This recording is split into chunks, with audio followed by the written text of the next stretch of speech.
Welcome here to Combank Stadium. Absolute pleasure of mine to interview Sydney United's coach, Miro Vlastelica. Miro, thank you so much for taking your time out to talk to us.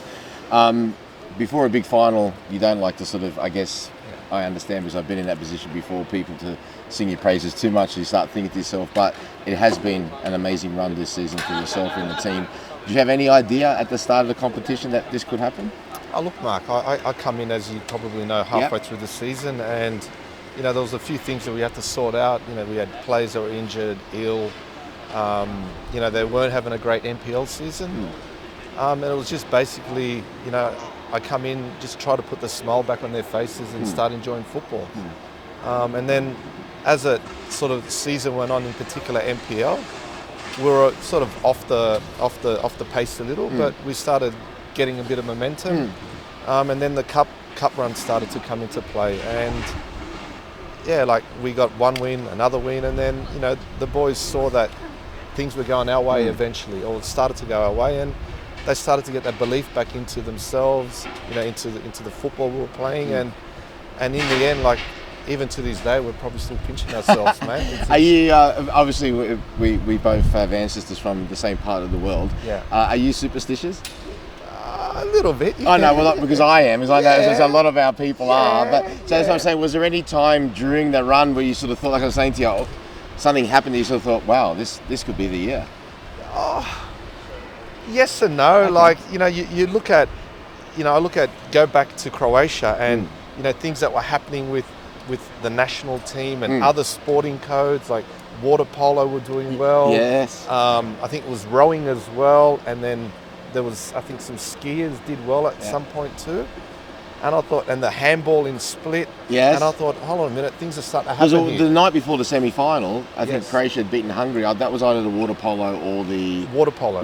That's right. And I remember coming to the game before Brisbane, which we'll get onto in a minute, thinking, well, maybe this is a weekend that's going to be good luck for all the Croatian teams around the world. 100%. And then, Mum goes to me, that weekend of Western, it's Velika Gospa weekend. That's massive, in Croatia. So that's big...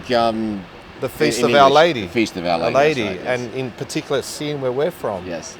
And she goes, she's going to be with you. And look what happened. Now, I want to talk about the two games as well that I specifically went to watch myself. The first one against the Australian champions, Western United.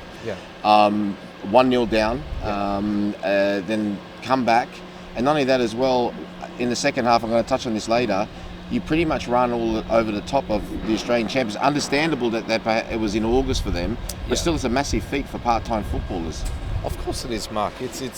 But when you come up against teams, and it happens at any level, you see it all around the world, the underdog will always goes that extra level. And like I said, at that point the boys had a lot of belief in themselves again, and things were going for us. In football sometimes you need a bit of luck. And that game, we went behind early, and then things started to fall into place for us. And as the game went on longer, we got back into it. But as it went longer, I think, it all fell into place for us, like I said.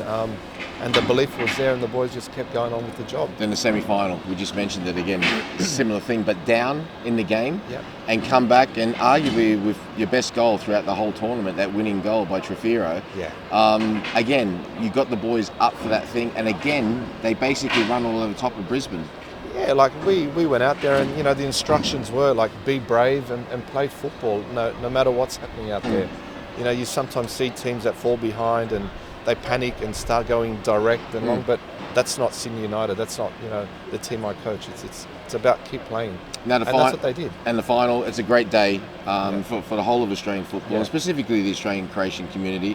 I think you've done everybody proud regardless of the result, but you've got nothing to lose.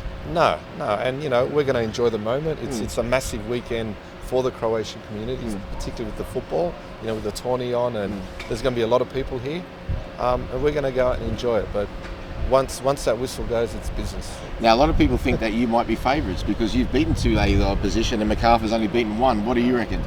Look, we're the underdogs, mate. And I'm happy to have that tag, and so are the boys.